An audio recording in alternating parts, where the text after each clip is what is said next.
Hello, everyone. My name is Cynthia Tissick, and I am an innovative pedagogy and creative spaces librarian at the University of Buffalo.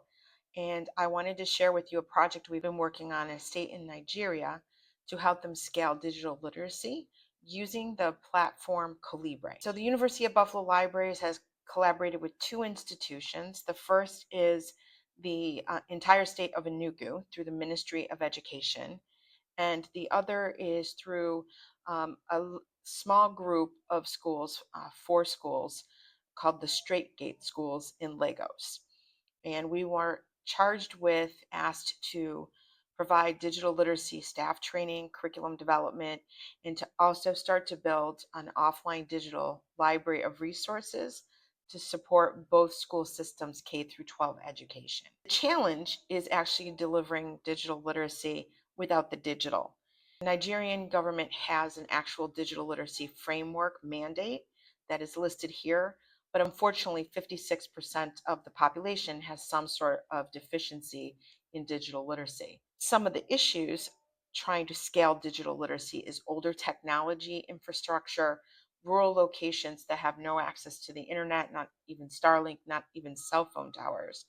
And also the cost of telecom with Wi-Fi is very prohibitive for a lot of locations. So how do we bring digital literacy without digital? Smart green schools in Enugu are being built right now. There are approximately 15 of them currently built, and there will be another 250 built within the next year and a half.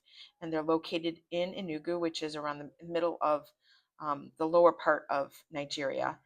And they have a population, each school has a population of about 1,000 students, and they go from kindergarten to grade 9. Grade 9, which they call junior secondary, is the highest grade that you can get in Nigeria and then graduate with a diploma. You do not have to go on to the senior secondary, but you do have to finish the basic education. The next set of schools is the straight gate schools. There are two primary and two junior senior highs in those. One junior senior high is actually split into two buildings, so there are a total of 5 buildings, and they are in Lagos. The reason the University of Buffalo got connected with this is Professor Mba is a history professor at the university, and we've known each other for a number of years. We've worked and collaborated together on several projects around history. My background is archaeology, and he became the commissioner of education when the new governor was elected in 2023.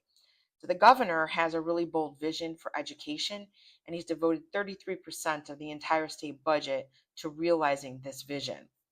Is to infuse technology into all of these schools. So as you might imagine, if you're in a public school in Nigeria, your school and your classrooms need a lot of renovation.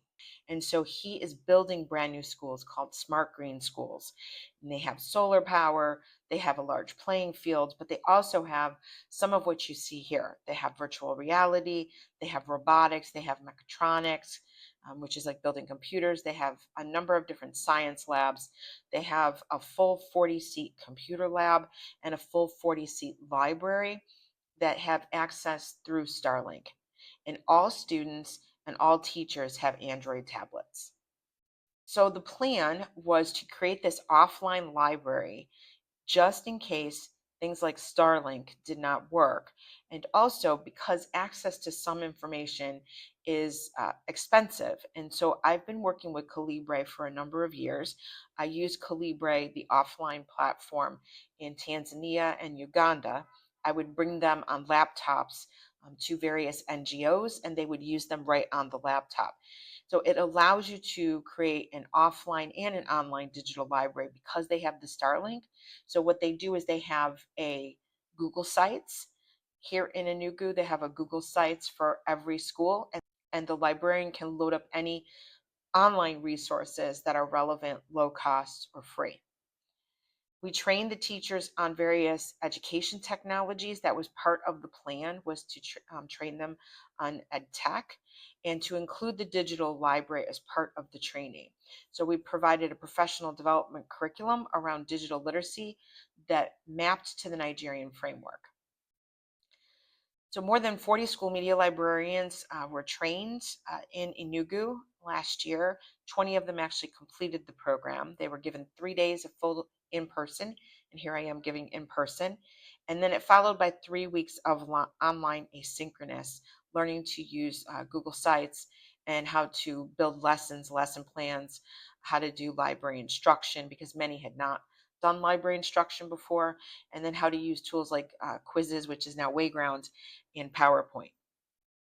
Great work. Education is key to unlocking potential and opportunity. But in a world where millions of learners are left behind, learning equality is here to level the playing field. We exist to ensure that everyone, regardless of who or where they are, is able to access a quality education with the help of technology. But with 2.6 billion people still disconnected from the internet and 250 million children out of school, the challenge is immense, and so is our resolve. Kolibri is our digital learning ecosystem designed to bring quality educational opportunities to the most remote corners of the globe.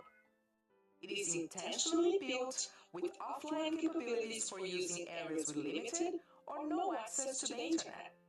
We have reached over 10 million learners and educators in 220 countries and territories, transforming lives in rural schools, refugee camps, correctional facilities, and beyond. The evidence is clear. Kolibri can ignite significant advancements in learning, lighting the spark of knowledge one child at a time. Our journey has been fueled by the communities we serve and partner with. Driven by collaboration and innovation, we co-create programs and solutions that make learning engaging, accessible, and inclusive. And more importantly, we make sure that no one is left behind. Learning equality, building equity in education. So the Kolibri ecosystem has a number of different parts. The two I want to focus on is the studio and the actual Kolibri offline learning management system. So you would go into Kolibri Studio, which is all done online, and you would start to build your what they call channels, which is collections. You would curate the resources from other Kolibri channels. So there are channels from different organizations such as Khan Academy, CK12, a number of other governments in the UK and in Australia have their content up there. And you start to build your library of collections and you curate whatever you need for your school. It's also a learning management system, so you as a coach or teacher can have your own classroom. You can put your students in there and the students can log into Kolibri offline from your school from their own device, as long as you have the app, the Android app, or you have the URL from the desktop.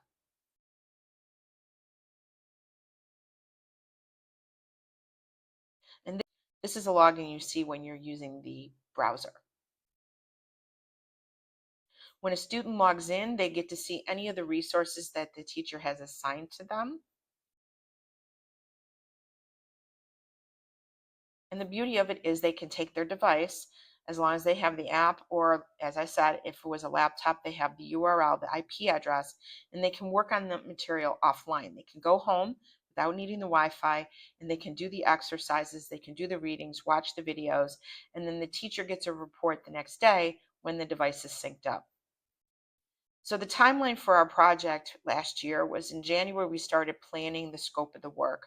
We met with the teachers, and in February, we started curating the content that they wanted in their collection.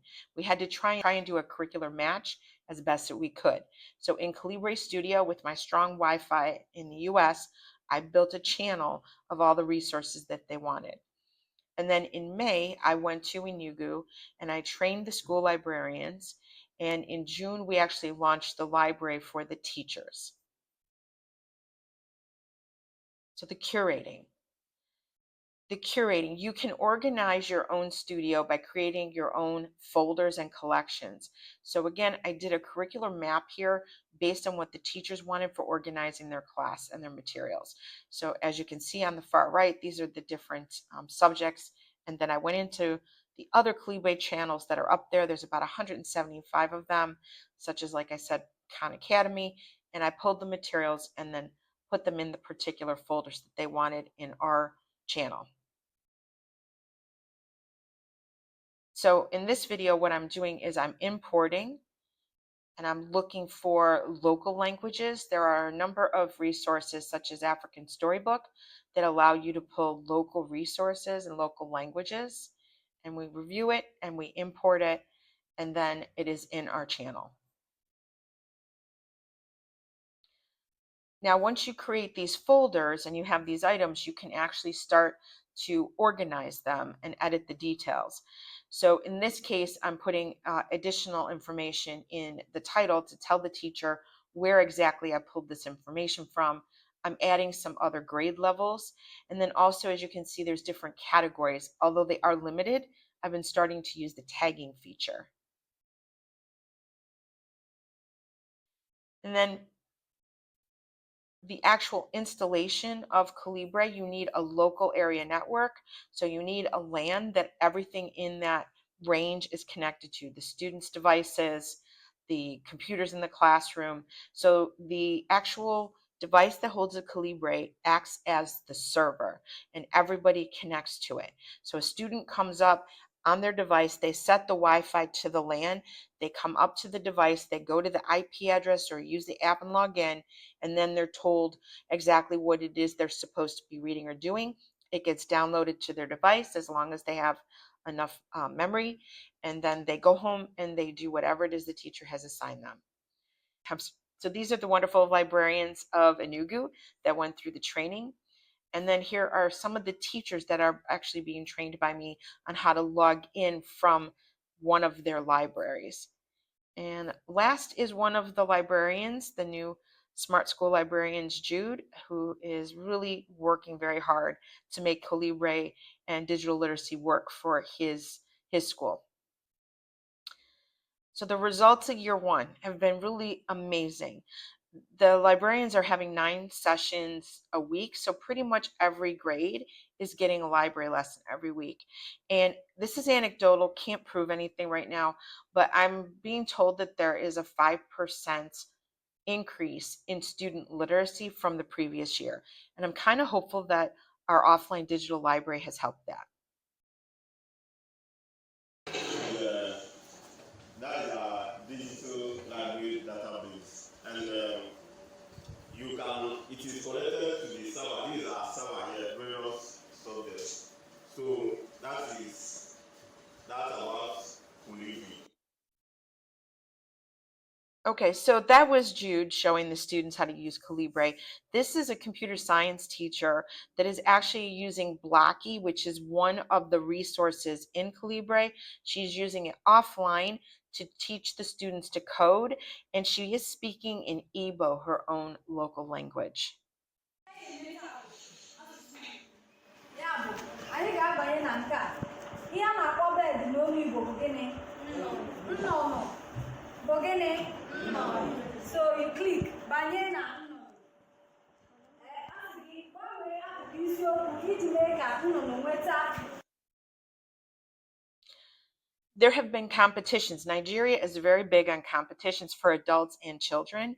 And the Smart School librarians created and conducted workshops with the teachers on the Legos and Blocky resources that are in Kolibri.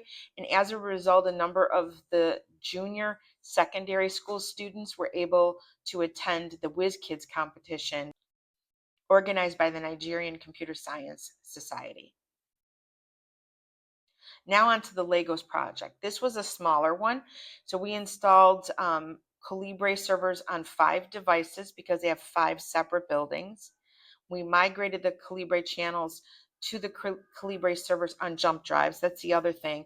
You can download what you have. You can download what you have in your Kolibri onto the Kolibri server as long as you have access to Wi-Fi, and a lot of times there's not strong access. So I put them all on jump drives and then I load the devices up. I train the IT staff on how to manage Kolibri and the learning management system that goes with it. Then I trained a group of librarians on how to use Kolibri, And then we tested the Kolibri LMS offline by having Jeffrey, who's the gentleman with the phone on the far left, do one of the assignments, take it home, and then bring it back. And he's showing the librarians how it was able to sync the results from the textbook readings that he did and the quizzes. And then we celebrated our success. So some of the challenges is the file sizes. Some of the channels can be as high as 30 gigabytes. So as I said, you have to probably put them on jump drives. Kolibri Studio is not connected directly to the Kolibri server. You can't go from building something and immediately export it. You have to put what you've created in your channel and publish it up to the internet, and then bring it down onto the Kolibri device that's going to serve as the server. Wi-Fi is needed to curate, so that's obviously going to be a problem. And Wi-Fi is needed to publish once you curate. Wi-Fi is also required to download. Again, the only workaround is if you build it here or someplace where there's really strong, robust Wi-Fi, and take everything on jump drives. When you first install Kolibri, the server part requires a quick download of a Python file. You can run it on a laptop, a Raspberry Pi, or a desktop, but you need to have enough storage space, memory on it. So as Dr. Mbaz said, Kolibri has the potential to positively impact the academic success of all of our children. And what we're going to be doing now is working with Enugu State to build out the Kolibri libraries for their senior secondary schools, so their version of high school, as well as their vocational schools. There's also talk of building small Kolibri libraries for experimentation in some of the universities that offer degrees in teaching and librarianship. So I hope that you enjoyed this quick snapshot of the work that University of Buffalo Libraries is doing in Nigeria. And if you want to connect and you want to do something similar, or you might want to be involved in the Nigerian project, you can reach me on LinkedIn, and then here's my email. Thank you.